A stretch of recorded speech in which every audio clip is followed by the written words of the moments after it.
हाय दोस्तों, स्वागत है आप सभी लोग का यूट्यूब चैनल जियोग्राफी वीटी में। अगर आप लोग इस चैनल पर नए हैं तो चैनल को सब्सक्राइब जरूर करें। हम लोग बिहार पीजीटी भूगोल विषय का प्रैक्टिस सेट देखने जा रहे हैं। ठीक है, अगर आप लोग बिहार पीजीटी भूगोल विषय के प्रैक्टिस सेट और हमारे नोट्स से जुड़ना चाहते हैं तो आप लोग मोबाइल नंबर 705435 1253 यानी इस मोबाइल नंबर पर मैसेज करके जुड़ सकते हैं। हमने 23 मई से बिहार पीजीटी के लिए भूगोल विषय के लिए न्यू प्रैक्टिस सेट चला है, जो यूट्यूब पे एक भी सेट नहीं उसका है। ठीक है, यह प्रैक्टिस सेट जो है एनसीईआरटी प्लस एनसीईआरटी से जो बाहर के क्वेश्चन आते हैं, जैसे भौगोलिक चिंतन के, ठीक है, प्रैक्टिकल के क्वेश्चन, भौगोलिक चिंतन के क्वेश्चन और भारत के भूगोल के जो आरसी तिवारी के बुक से आते हैं क्वेश्चन, उसको हमने इस प्रैक्टिस सेट में रखा हुआ है क्वेश्चन। ठीक है, बहुत ही इंपॉर्टेंट प्रैक्टिस सेट है। यह प्रैक्टिस सेट आपको एग्जाम में निश्चित तौर पे बहुत ही लाभ करेगा। इस प्रैक्टिस सेट से अगर आप लोग जुड़ना चाहते हैं, मात्र 150 रुपये में न्यू प्रैक्टिस सेट का 10 प्रैक्टिस सेट का जो बैच है उससे जुड़ सकते हैं। उसके लिए जो प्रैक्टिस सेट हुआ है 23 मई से शुरू हुआ है। 23 मई को, 25 मई को, 27 मई को, 29 और 31, फिर उसके बाद यह जून को फिर 2 तारीख को, 4 तारीख को, यानी अभी तक 7 सेट कराए जा चुके हैं। कल जो है 6 तारीख को 8वां सेट कराया जाएगा, फिर 9वां सेट 8 मई जून को और 10वां सेट 10 जून को कराया जाएगा। ठीक है, अगर आप लोग प्रैक्टिस सेट से, उस न्यू प्रैक्टिस सेट से जुड़ना चाहते हैं तो अगर आप आज जुड़ते हैं तो आज आपको 7 सेट तुरंत भेजा जाएगा। बाकी 8वां सेट यानी 6 तारीख को और 9वां सेट 8 तारीख को, 10वां सेट 10 तारीख को भेजा जाएगा। ठीक है, 150 रुपये में आप लोग जुड़ सकते हैं। अगर आप लोग नोट्स प्राप्त करना चाहते हैं बिहार पीजीटी भूगोल का, ठीक है, एनसीईआरटी के जो नोट्स हैं उसको प्राप्त करना चाहते हैं तो उसके लिए अलग चार्ज देना होगा। उसके लिए आप लोग 705435 मोबाइल नंबर पर मैसेज करके वहाँ पर डिटेल जानकारी प्राप्त कर सकते हैं। हम लोग शुरू करते हैं। पहला क्वेश्चन, निम्नलिखित में से कौन से क्षेत्र प्रायद्वीपीय खंड के भाग हैं?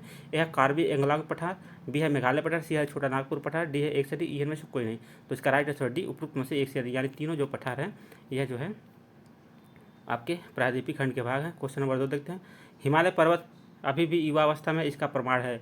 ए है गार्ज, बी है वी आकार की घाटी, सी है जलप्रपात, डी है एक से अधिक, ई में से कोई नहीं। तो इसका राइट आंसर डी, उपरोक्त में से एक से अधिक। ठीक है, कोई भी पर्वत जहाँ युवा पर्वत होगी वहाँ पे नदियाँ जो होगी गार्ज, वी आकार की घाटी, जलप्रपात का निर्माण करेंगी। क्वेश्चन नंबर 3, भारत का प्रायद्वीपीय खंड मुख्यतः किन शैलों से बना है?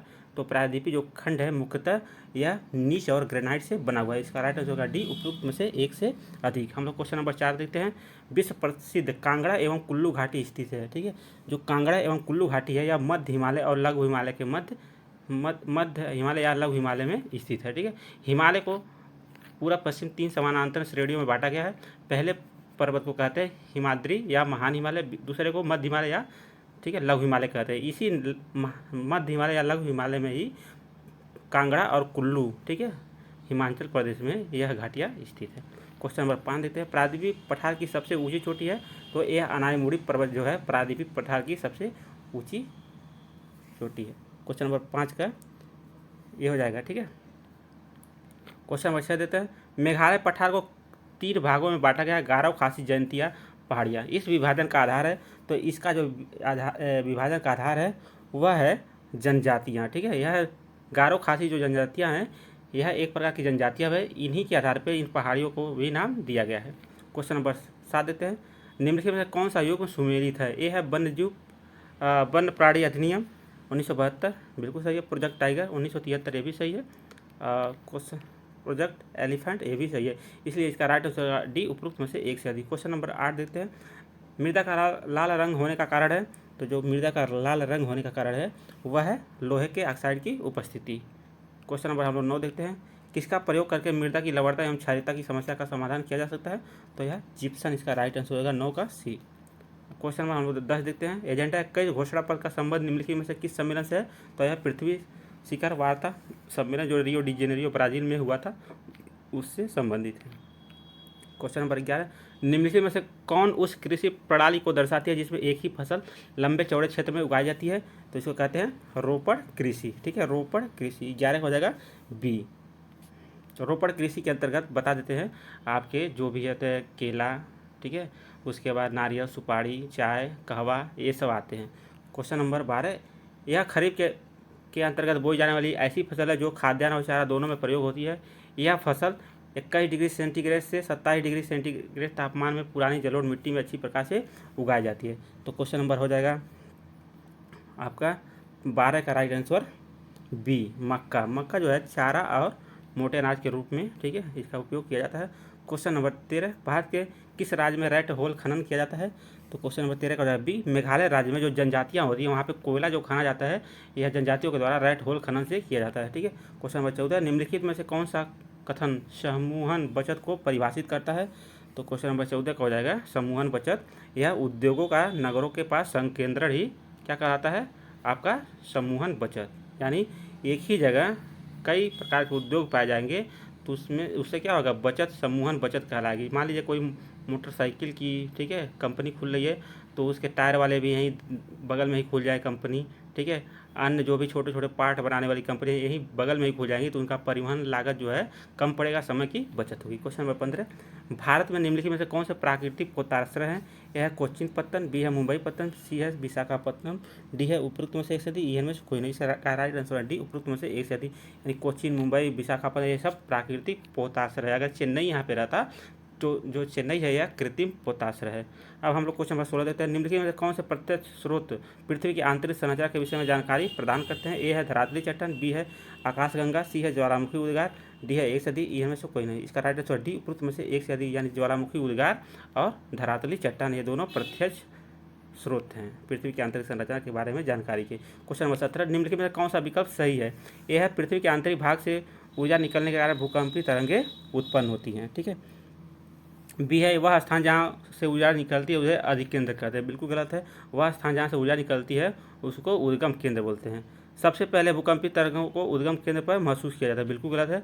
सबसे पहले भूकंपीय तरंगों को अधिकेंद्र पर महसूस किया जाता है, यानी पृथ्वी के अंदर जहाँ पे भूकंपीय तरंगे, ठीक है, ऊर्जा निकलती है वहाँ उसको कहते हैं उद्गम केंद्र, यानी और धरातल पर वह स्थान जहाँ 90 डिग्री पे सबसे पहले महसूस की जाती है उसे कहते हैं अधिकेंद्र। तो इसलिए इसका राइट आंसर है ए, ठीक है। अब बाकी बी और सी दोनों गलत हैं। क्वेश्चन नंबर 18 देते हैं, लैकोलिथ और बैक्लोलिथ के निर्माण का संबंध किससे है? तो यह है ज्वालामुखी क्रिया से।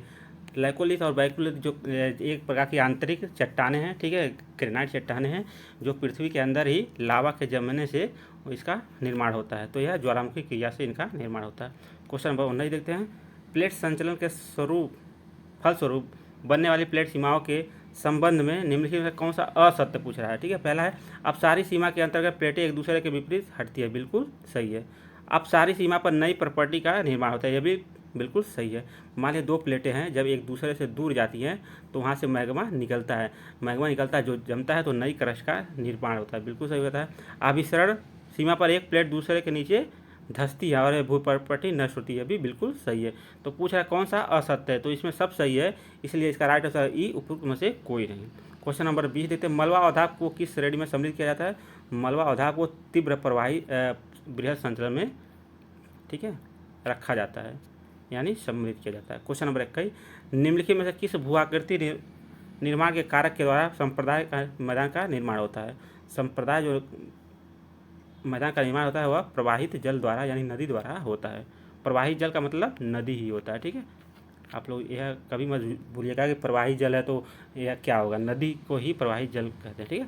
क्वेश्चन नंबर 22, समतापमंडल को जेट विमानों की उड़ान के लिए आदर्श माना जाता है क्योंकि इस परत में उपस्थित ओजोन के कारण ईंधन की खपत कम होती है, बिल्कुल गलत है। इस परत में तापमान सम रहता है जो इंजन की दक्षता के लिए अनुकूल होता है, ठीक है।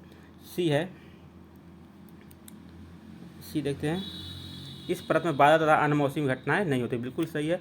समतापमंडल में, ठीक है, बादल और मौसमी घटनाएं नहीं होती है, इसकी के कारण यहाँ पे विमान को उड़ाने के लिए यह आदर्श दशाएं उत्पन्न करती है। क्वेश्चन नंबर 23, समताप रेखाओं का दक्षिणी गोलार्ध की अपेक्षा उत्तरी गोलार्ध में अधिक विचलन होता है, इसका प्रमुख कारण है, ठीक है। दक्षिणी गोलार्ध की अपेक्षा उत्तरी गोलार्ध में अधिक विचलन होता है जो समताप रेखा, यानी समताप रेखा वह रेखा होती है जो समान तापमान को मिलाने वाली रेखा होती है। तो कह रहा है दक्षिणी गोलार्ध की अपेक्षा उत्तरी गोलार्ध में अधिक विचलन होता है। क्यों होता है? क्योंकि यहाँ पे दक्षिणी गोलार्ध की अपेक्षा उत्तरी गोलार्ध में स्थलीय भाग अधिक हैं। जहाँ पे स्थलीय भाग और जलीय भाग में ज़्यादा डिफरेंस रहता है वहाँ पे समताप रेखा क्या होती है? अधिक विक्षेपित होती है। देखिए जो पृथ्वी का दक्षिणी गोलार्ध है वहाँ पे स्थल भाग कम पाया जाता है, जल भाग ज़्यादा पाया जाता है, जबकि उत्तरी गोलार्ध में जल कम पाया जाता है, स्थल भाग ज़्यादा पाया जाता है। इसलिए समताप रेखा उत्तरी गोलार्ध में अधिक विक्षेपित होती है और दक्षिणी गोलार्ध में कम। क्वेश्चन नंबर हम लोग देते हैं 24, पृथ्वी की सतह पर विभिन्न कोष्ठ तथा उसमें प्रवाहित होने वाली पवनों के संबंध में कौन सा युग्म सुमेलित है? तो ये है हेडली कोस्ट पछुआ पवन, बिल्कुल गलत है, ठीक है। बी है फेरल कोस्ट पूर्वी व्यापारी पवन, बिल्कुल गलत है। सी है ध्रुवी कोस्ट ध्रुवी पवन, यही सही है, ठीक है। फेरल कोस्ट में आपका पछुआ पवन बहता है, जबकि हेडली कोस्ट में आपका पूर्वी पवन बहता है। तो यह एक, इसलिए इसका राइट आंसर होगा सी उपयुक्त सी ध्रुवी कोस्ट ध्रुवी पूर्वी पवन। क्वेश्चन नंबर 25 देते हैं। निम्नलिखित में से कौन से कारक मुख्यतः महासागरीय जल के तापमान के वितरण को प्रभावित करते हैं? ए है अक्षांश, बी है स्थल एवं जल का असमान वितरण, सी है महासागरीय धाराएं, डी है उपयुक्त में से एक सदी, ई है में से कोई नहीं। तो क्वेश्चन नंबर 25 का राइट आंसर हो जाएगा, ठीक है, डी उपयुक्त में से एक से अधिक, यानी स्थल एवं जल का असमान वितरण महासागरीय धाराएं, ठीक है। महासागरीय जल के तापमान को के वितरण को अक्षांश रेखा नहीं प्रभावित करती है, लेकिन जब स्थलीय तापमान की बात होती तो वहाँ अक्षांश रेखाएं प्रभावित करती। क्वेश्चन नंबर 26, महासागरीय जल की लवणता में सर्वाधिक मात्रा में पाया जाता है। तो महासागरीय जल की लवणता में सर्वाधिक मात्रा में जो पाया जाता है वह होता है क्लोराइड, यानी क्लोरीन भी उसको कहते हैं। क्वेश्चन नंबर 27, समुद्री सतह पर बृहद ज्वार आने का कारण है। जब समुद्री सतह पर बृहद ज्वार आने का कारण है वह है सूर्य, चंद्रमा और पृथ्वी तीनों का एक ही दिशा में होना, यानी एकदम से सीधा होना। मान लिया पृथ्वी हो गया, सूर्य होगा और चंद्रमा एक ही दिशा में हो जाए तब बृहद ज्वार आएगा। जबकि समकोण पे हो जाए इस तरह, ठीक है, सूर्य पृथ्वी चंद्रमा समकोण पे हो जाएंगी तो वहाँ पे लघु ज्वार आएगा। क्वेश्चन नंबर 28 देते हैं। निम्नलिखित में से कौन सा गर्म जलधारा है? तो यहाँ पे आपका गर्म जलधारा यहाँ पे पूछ रहा है। तो क्वेश्चन नंबर 28 का राइट आंसर होगा डी, उपयुक्त में से कोई नहीं, ई हो जाएगा, ठीक है, क्योंकि सब ठंडी जलधारा है। क्वेश्चन नंबर 29, बंगाल की खाड़ी की लवणता की अपेक्षा अरब सागर की लवणता बंगाल की खाड़ी की लवणता की अपेक्षा अरब सागर की लवणता की अधिकता का कारण है। तो यहाँ इसका जो कारण है वह है बंगाल की खाड़ी विषुवत रेखा के ज़्यादा करीब तथा निकट है। अरब सागर जो है बिल्कुल गलत है। बंगाल की खाड़ी उष्णकटिबंधीय चक्रवात अधिक है, ये भी गलत है। सी है बंगाल की खाड़ी में नदियों द्वारा अधिक मात्रा में ताजे जल का प्रवाह होता है, जबकि अरब सागर में ताजे जल की मात्रा की कम प्राप्ति होती है। क्वेश्चन नंबर 30, निम्नलिखित में से कौन से कारक मुख्यतः महासागरीय जल की लवणता को प्रभावित करते हैं? ए है वाष्पीकरण एवं वर्षा, बिल्कुल सही है। बी है महासागरीय धाराएं, बिल्कुल सही है। सी है नदियाँ, ये भी सही है। इसका राइट आंसर होगा डी, उपयुक्त में से एक से अधिक, यानी तीनों कारण जो है महासागरीय जल की लवणता को प्रभावित करते हैं। क्वेश्चन नंबर 31 देखते हैं। निम्नलिखित में से कौन सा कथन जैव भू रासायनिक चक्र, ठीक है, को परिभाषित करता है? तो इसका राइट आंसर होगा ए, जैवमंडल में जीवधारी व पर्यावरण के बीच रासायनिक तत्वों का चक्रीय प्रवाह ही जैव भू रासायनिक चक्र कहलाता है। क्वेश्चन नंबर 32, लाइकेन जो एक नग्न चट्टान पर भी पारिस्थितिकी अनुक्रम को प्रारंभ करने में सक्षम है, वास्तव में किनके सहजीवी साहचर्य हैं? तो 32 का भी शैवाल और कवक के। क्वेश्चन नंबर 33 देखते हैं। निम्नलिखित में से कौन से अपघटक नहीं है? अपघटक नहीं है, ठीक है। कवक और जीवाणु अपघटक है, जबकि विषाणु जो है यह अपघटक नहीं होता, आप लोग ध्यान देंगे, ठीक। क्वेश्चन नंबर 34, जैव विविधता के कम होने का मुख्य कारण है? तो यह है आवासीय विनाश, यानी जितने भी जीव जंतु हैं उनके आवास को अगर विनाश कर दिया जाएगा तो जैव विविधता अपने आप खत्म हो जाएगी। यानी जंगलों को अगर हम काटते हैं तो सारे वहाँ पे जीव जंतु जो भी रहते हैं उनका अस्तित्व समाप्त हो जाता है। क्वेश्चन नंबर 35, यूरोप के देशों में पुरुषों की संख्या के कम होने का निम्नलिखित में से एक कारण है, ठीक है। तो यूरोप में जो पुरुषों की जनसंख्या कम है वहाँ पर एक जो प्रमुख कारण है वो क्या है? अत्यधिक पुरुष का उत्प्रवासन होता है, ठीक है, इसलिए। क्वेश्चन नंबर 36, निम्नलिखित में से कौन सा मानव विकास का घटक है? तो क्वेश्चन नंबर 36 का राइट आंसर होगा डी, उपयुक्त में से एक से अधिक, समता, सतत पोषण या सशक्तिकरण, यानी तीनों जो है मानव विकास के घटक हैं। क्वेश्चन नंबर 37, खट्टे फलों की कृषि निम्नलिखित में से किस प्रकार की कृषि के अंतर्गत आती है? तो यह भूमध्य सागरीय कृषि के अंतर्गत आती है, ठीक। अब हम लोग क्वेश्चन नंबर 38 देखते हैं। निम्नलिखित में से कौन सा उद्योग कृषि आधारित नहीं है? कृषि आधारित उद्योग नहीं है, तो ए है वनस्पति तेल, बी है चीनी, सी है नमक, डी है एक से अधिक, इनमें से कोई नहीं। तो इसका राइट आंसर होगा सी, नमक जो है यह रसायन आधारित उद्योग है, ठीक, रसायन आधारित उद्योग है, जबकि वनस्पति तेल, चीनी ये सब कृषि आधारित उद्योग है। क्वेश्चन नंबर 29, निम्नलिखित में से कौन सा वन आधारित उद्योग है? ए है लाख, बी है कृत्रिम रेशा, सी है कॉफ़ी, डी है एक से अधिक, इनमें से कोई नहीं। तो इसका राइट आंसर है डी, उपयुक्त में से एक से अधिक, यानी लाख और कॉफ़ी जो है यह वन आधारित है, जबकि कृत्रिम रेशा ये रसायन आधारित उद्योग है। क्वेश्चन 40, निम्नलिखित में से किस क्षेत्र के क्रियाकलाप के अंदर उच्च स्तर के निर्णय लेने तथा नीतियों का निर्माण करने वाले कार्य शामिल होते हैं? तो यह राइट आंसर सी, पंचम क्रियाकलाप के अंतर्गत, ठीक है। तृतीय क्रियाकलाप के अंतर्गत सेवा क्षेत्र आते हैं, जैसे रेल, सड़क, वायु परिवहन, संचार के साधन, ये सब। क्वेश्चन नंबर 41, होम स्टे यानी घरों में रुकने के संदर्भ में मेडिकेरे और कुर्ग का संबंध निम्नलिखित में से किस राज्य से है? तो इसका राइट आंसर होगा ए, कर्नाटक से संबंधित है। क्वेश्चन नंबर 42, उत्तर महासागर अंतरिक्ष समुद्री मार्ग के संदर्भ में कौन सा एक कथन सही नहीं है? ठीक है, सही नहीं यहाँ पे कह रहा है। तो यह उत्तरी अमेरिका के पश्चिमी तट पर स्थित पत्तनों को एशिया के पत्तनों से जोड़ता है, यह बिल्कुल गलत है, यही सही नहीं है। जबकि यह पश्चिमी यूरोपीय और पश्चिमी अफ्रीकी देशों को ब्राज़ील, अर्जेंटीना और उरुग्वे से मिलाता है, बिल्कुल सही है। इस मार्ग पर यातायात उत्तरी अटलांटिक मार्ग की तुलना में बहुत कम है, ये भी सही है, ये इसका सही नहीं है। Question number 43, big inch pipe line के द्वारा क्या प्रवाहित होती है? तो यह पेट्रोलियम यहाँ से प्रवाहित होती है। 43 हो जाएगा बी। क्वेश्चन नंबर 44, विश्व व्यापार संगठन का मुख्यालय है? तो जो विश्व व्यापार संगठन का मुख्यालय है 44 का राइट आंसर होगा सी, जेनेवा। ठीक है, अब हम लोग देखते हैं क्वेश्चन नंबर 45, निम्नलिखित में से कौन सा एक दक्षिण अमेरिकी देश ओपेक का सदस्य है? तो वेनेजुएला जो है यह ओपेक का सदस्य है, दक्षिण अमेरिका। क्वेश्चन नंबर 46, रॉटरडम पत्तन निम्नलिखित में किस प्रकार का पत्तन है? तो यह जो पत्तन है यह आंत्रपो पत्तन है। आंत्रपो पत्तन वह पत्तन होता है जो कोई भी मतलब दूसरे देश से माल आता है वो उस पत्तन पे आके रुकता है आराम करने के लिए, तेल वोल वहाँ पे भराने के लिए, उसी को आंत्रपो पत्तन कहा जाता है। जैसे सिंगापुर भी आंत्रपो पत्तन है। जितने भी व्यापारिक जहाज़ें आती हैं जलमार्ग वाले, वहाँ पे रुक के वहाँ पे अपना विश्राम करते, खाना पीना खाते हैं, तेल पानी साफ सफाई करवाते हैं, फिर आगे बढ़ते हैं, इसलिए उसको आंत्रपो पत्तन कहा जाता है। क्वेश्चन नंबर 47, निम्नलिखित केंद्र शासित राज्यों में से किस एक राज्य में जनसंख्या घनत्व सर्वाधिक है? तो इसका राइट आंसर हो जाएगा क्वेश्चन नंबर 47 का राइट आंसर हो जाएगा ये दिल्ली। दिल्ली का जनसंख्या घनत्व केंद्र शासित प्रदेश में अधिक है, जबकि पूरे भारत के अगर राज्यों की बात किया जाए तो बिहार का जनसंख्या घनत्व अधिक है। ठीक है, केंद्र शासित प्रदेश नहीं, राज्य की बात हो तो बिहार हो जाएगा, बाकी केंद्र शासित प्रदेशों में दिल्ली का जनसंख्या घनत्व सबसे अधिक है। भारत में निम्नलिखित में से किस दशक की वृद्धि दर ऋणात्मक दर्ज की गई? ठीक है, तो 48 हो जाएगा ये। 1911 और 1921 का दशक जो था इसमें ऋणात्मक वृद्धि दर्ज की गई थी। क्वेश्चन नंबर 49, कार्लसबर्ग कटक किस महासागर में है? तो कार्लसबर्ग जो कटक है यह है अटलांटिक महासागर, बी है प्रशांत, सी है दक्षिणी सागर। इसका राइट आंसर होगा ई, उपरोक्त में से कोई नहीं। ठीक है, क्योंकि जो कार्लसबर्ग कटक है, देखिए यहाँ पे ई ऑप्शन होगा, ई ऑप्शन यहाँ पे नहीं हो पाया है। कार्लसबर्ग जो कटक है वह हिंद महासागर में है। ठीक है, हिंद महासागर में है।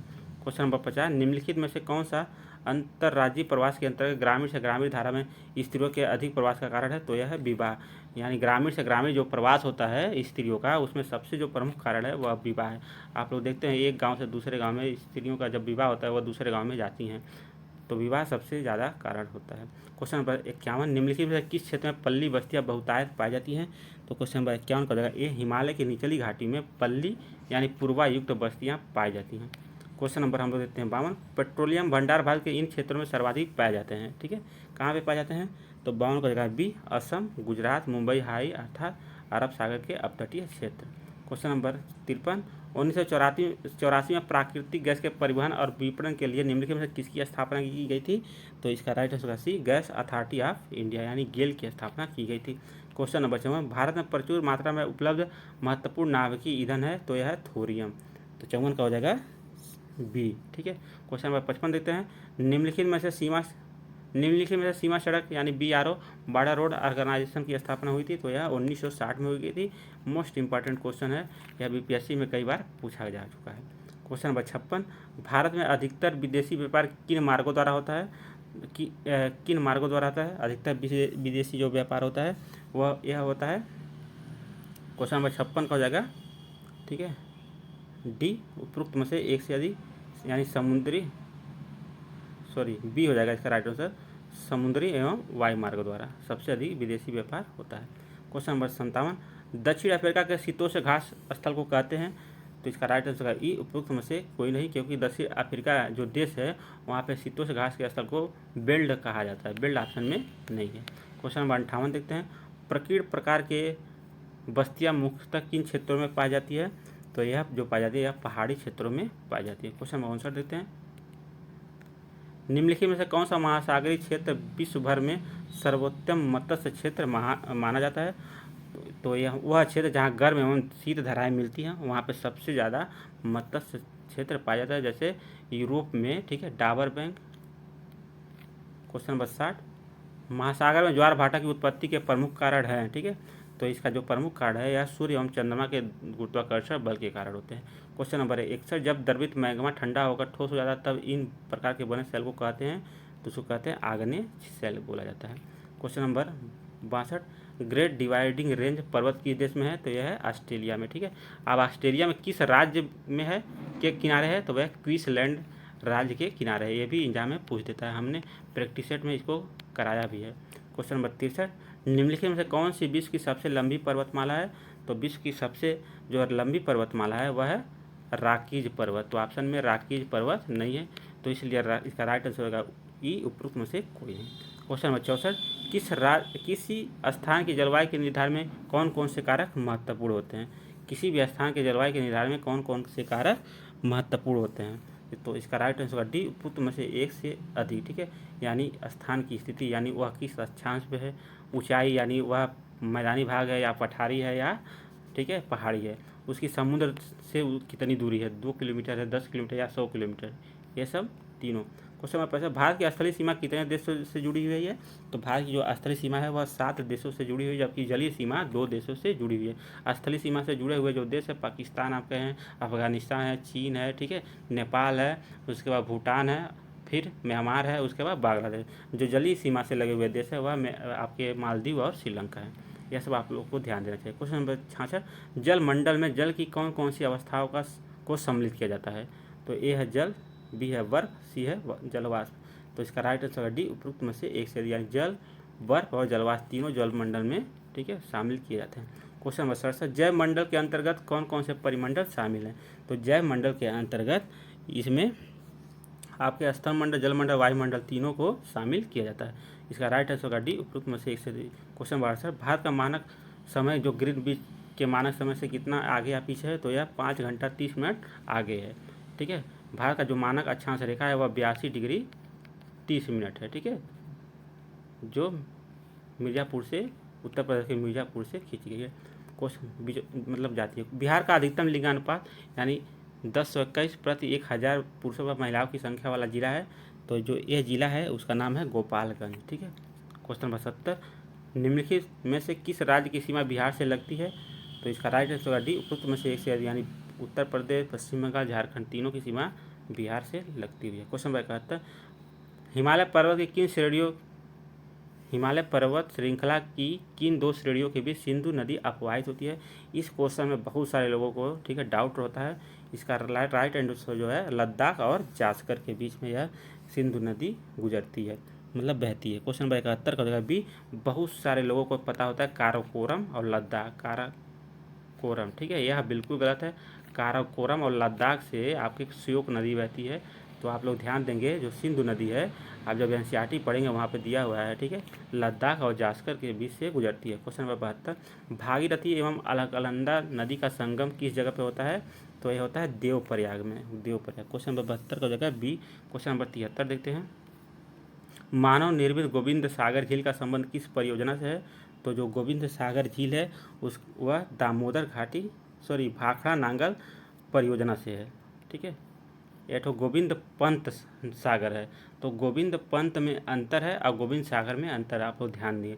गोविंद पंत सागर वह उत्तर प्रदेश में है। ठीक है, क्वेश्चन नंबर 74, निम्नलिखित में से कौन सा कारक भारतीय जलवायु को प्रभावित करता है, यह है एल नीनो, बी है पश्चिमी जेठ धारा, सी है तिब्बत का पठार, डी है एक से डी, ई में से कोई नहीं। तो क्वेश्चन नंबर 74 का हो जाएगा डी, उपरोक्त में से एक से, यानी एल नीनो और तिब्बत का पठार। क्वेश्चन नंबर 75, भारतीय मानसून की अरब शाखा एवं बंगाल की खाड़ी की शाखा मिलती हैं, तो ये दोनों शाखाएं आपस में कभी नहीं मिलती, बिल्कुल गलत है। पूर्वी हिमालय क्षेत्र में बिल्कुल गलत है।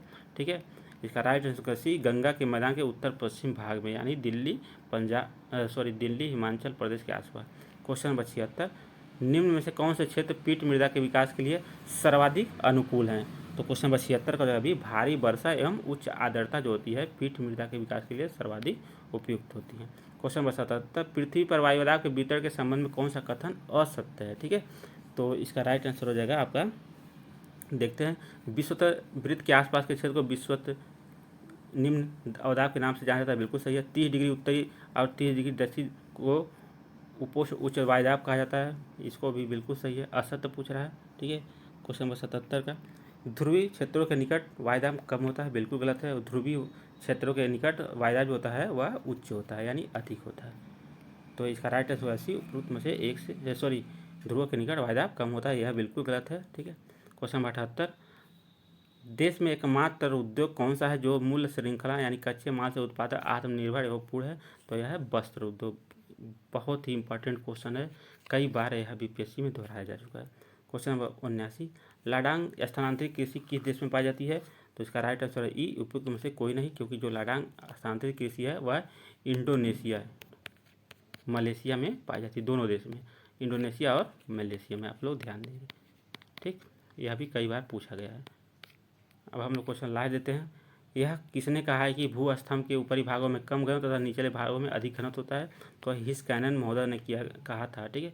तो ये था बिहार पीजीटी भूगोल विषय का 80 क्वेश्चन, बहुत ही इंपॉर्टेंट क्वेश्चन थे। ठीक, अगर आप लोग बिहार पीजीटी भूगोल विषय के न्यू प्रैक्टिस सेट बैच से जुड़ना चाहते हैं तो मात्र 150 रुपये पेमेंट करके प्रैक्टिस सेट से आप जुड़ सकते हैं। यह जो प्रैक्टिस सेट है 23 मई से चला जा रहा है, एक दिन के अंतराल पे एक एक प्रैक्टिस सेट दिया जाता है। तो 23, 25, 27, 29, 31, फिर 2 और 4 जून को यानी 7 सेट कराए जा चुके हैं। अगर आज आप लोग 6 यानी 5 तारीख को जुड़ते हैं तो आप लोगों को 7 सेट अभी तुरंत भेजा जाएगा। 8वां सेट आपको 6 जून को, 9वां सेट 8 जून को और 10वां सेट आपको 10 जून को भेजा जाएगा 150 रुपये में। बहुत ही इंपॉर्टेंट प्रैक्टिस सेट है, क्योंकि इस प्रैक्टिस सेट में आपको एनसीईआरटी से जो बाहर के क्वेश्चन आते हैं उसको भी हमने सम्मिलित किया है, और साथ ही साथ जो एनसीईआरटी से क्वेश्चन आते हैं उसको भी हमने सम्मिलित किया है। अगर आप लोग बिहार पीजीटी का भूगोल विषय का नोट्स प्राप्त करना चाहते हैं बहुत ही मिनिमम दामों में, तो आप लोग उसके लिए 70 35 12 53 पर मैसेज करके बहुत ही कम दामों में उसको भी प्राप्त कर सकते हैं। मिलते हैं अगले वीडियो में, तब तक के लिए